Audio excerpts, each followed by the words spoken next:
अस्सलाम वालेकुम एवरीवन। उम्मीद करता हूँ आप सब खैरियत से होंगे। आज जिन ऑपरेटर्स के बारे में हमने पढ़ना है वो हैं लॉजिकल ऑपरेटर्स।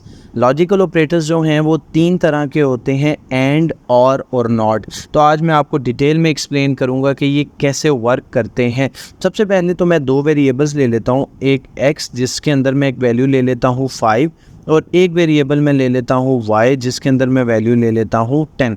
वैसे तो आप ये जो लॉजिकल ऑपरेटर्स हैं एक वेरिएबल के ऊपर भी अप्लाई कर सकते हैं। मैंने दो ले लिए हैं तो दो के साथ भी इसको काम चला सकते हो। अब जो मैंने कहा कि ये एंड और नॉट, इसके अंदर तीन होते हैं ऑपरेटर्स हमारे पास। तो सबसे पहले मैं आपको एंड की एग्जांपल बताता हूँ। मैं यहाँ पर लिखता हूँ प्रिंट। अब आप इसका ज़रा तरीका देख लीजिए कि हम इसको करते कैसे हैं। प्रिंट के अंदर मैंने लिखा x इज़ ग्रेटर देन 10। अब आप देखिए मैं दो स्टेटमेंट्स लगाऊंगा और इधर एंड लिखूंगा। तो एंड ऑपरेटर के लिए एंड का कीवर्ड यूज़ होता है।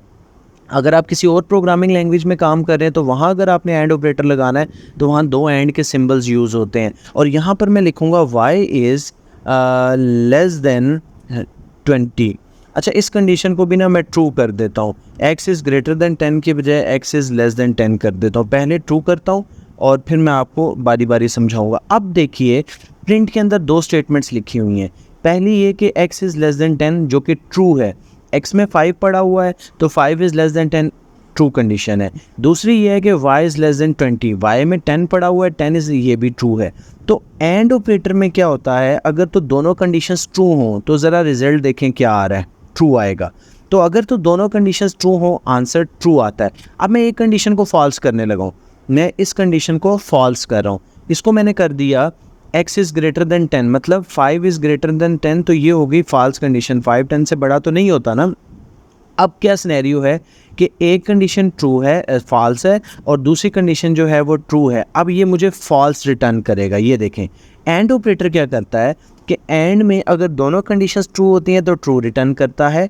अगर एक कंडीशन जो है वो ट्रू और एक कंडीशन जो है वो फॉल्स होती है तो ये फॉल्स रिटर्न करता है, और अगर दोनों कंडीशंस फॉल्स हो तब भी फॉल्स रिटर्न करता है। ठीक है, तो ये बात आप याद रखिए कि एंड में दोनों कंडीशंस का ट्रू होना ज़रूरी है। अब मैं इधर एंड की बजाय लिखता हूँ और।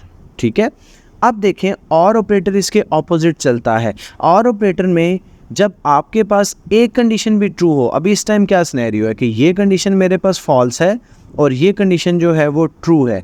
एक फॉल्स एक ट्रू, बट आंसर क्या आ रहा है, ट्रू। तो और स्टेटमेंट क्या करती है कि अगर एक कंडीशन ट्रू हो एक कंडीशन फॉल्स हो तो भी आंसर ट्रू दे देती है। तो और में एक का ट्रू होना ज़रूरी है, दोनों ट्रू है फिर तो ट्रू ही आएगा, दोनों फॉल्स होंगी तो फिर फॉल्स आएगा।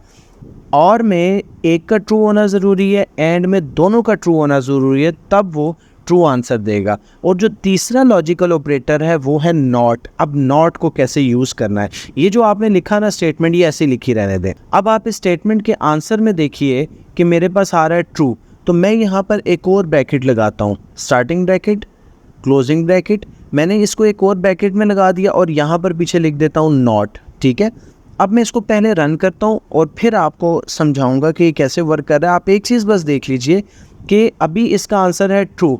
अब जब मैं इसको रन कर रहा हूँ तो इसका आंसर हो गया फॉल्स। नॉट पता है क्या करता है, अगर ट्रू है तो उसको फॉल्स बना देता है, फॉल्स है तो उसको ट्रू बना देता है, ये वैल्यूज़ को ऑपोजिट कर देता है। तो इस तरीके से जो है वो हम नॉट ऑपरेटर को यूज़ करते हैं। तो ये तीन लॉजिकल ऑपरेटर्स हैं, एंड और नॉट, जिसको मैंने कोशिश की है कि आप लोगों को डिटेल में कम टाइम लेते हुए समझा दूँ। और अगर फिर भी इसमें कोई प्रॉब्लम होती है तो आप नीचे कमेंट सेक्शन में भी पूछ सकते हैं। नीचे डिस्क्रिप्शन में एक व्हाट्सएप ग्रुप का लिंक मौजूद है, आप वो ज्वाइन करें, वहाँ पर भी मुझसे डायरेक्ट पूछ सकते हैं। तो उम्मीद करता हूँ ये आपको समझ आ गया होगा, और इस वीडियो को लाइक कर दें, चैनल को सब्सक्राइब कर दें और वीडियो को ज़्यादा से ज़्यादा शेयर कर दें। Thank you for watching this video. खुदा हाफिज़।